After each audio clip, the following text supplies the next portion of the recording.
Ibrahim Traoré.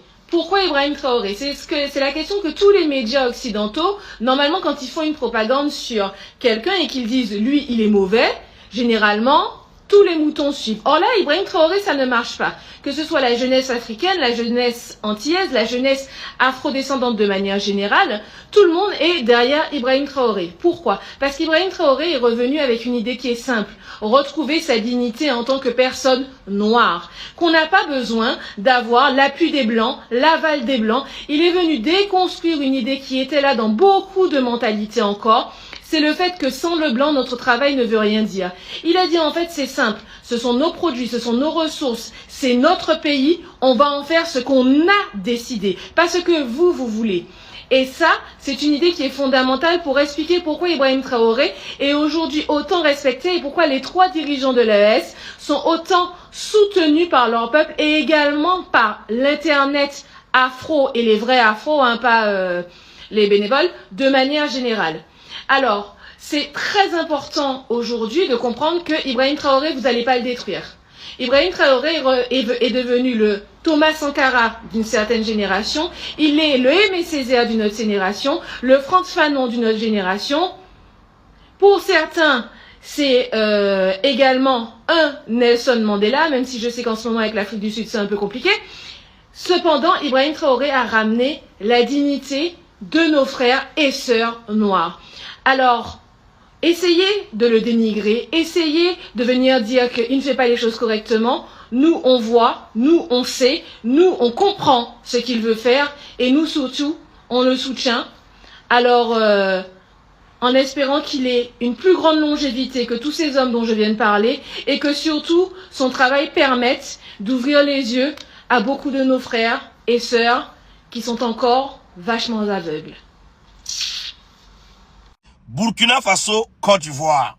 Oui, dans la nuit du 23 au 24, des militaires ivoiriens ont fait incursion de nouveau sur le territoire burkinabé pour attaquer un village non loin de la frontière Côte d'Ivoire-Burkina Faso, dont une personne civile a été déjà et une autre personne gravement blessée. Après, ils se sont repliés à Doropo.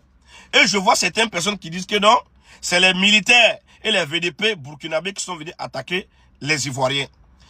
Dites-moi quelque chose. Là où la personne a été déjà et gravement blessée là, c'est sur quel territoire? Territoire burkinabé ou bien territoire ivoirien? C'est sur le territoire burkinabé. Donc vous savez très bien que c'est vos militaires qui ont fait incursion sur le territoire burkinabé. Et ceci n'est pas la première fois.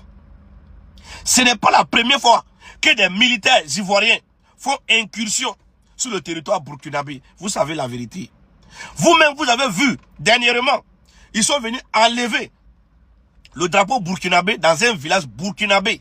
Et ils ont mis le drapeau ivoirien. Ce que les villageois n'ont pas aimé, ils sont sortis. Enlever le drapeau ivoirien et remettre le drapeau burkinabé. Vous n'allez pas me dire que c'est faux. Mais ceci, c'est l'Occident qui leur pousse à rentrer en collision avec le Burkina Faso. Mais ce n'est pas une bonne idée. Si nous sommes des frères vraiment, ce que vous êtes en train de faire, arrêtez ça là. Vous êtes des grandes personnes. Cherchez à prendre des bonnes décisions.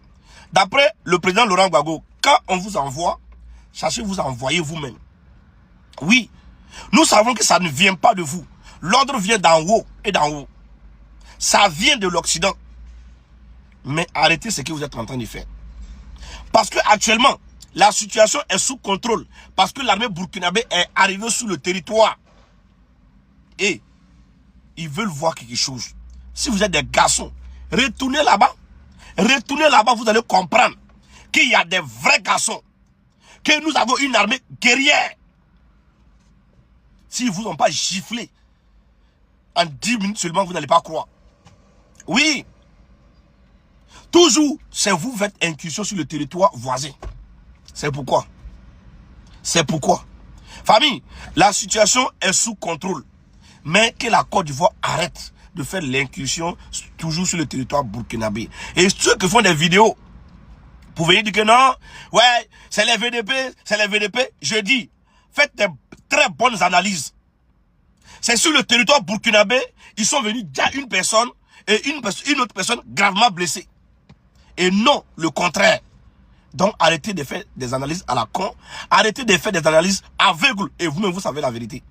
Je sais qu'il y aura des moutons qui vont venir commenter que non, c'est rentré ici, c'est sorti par là. Ce n'est pas la première fois que vos autorités font incursion sur le territoire burkinabé. Nous avons vu aussi le cas d'un VDP qui a repoussé toute une armée ivoirienne. Ça, vous allez dire que c'est faux aussi. Hein? Arrêtez ça. Arrêtez ça.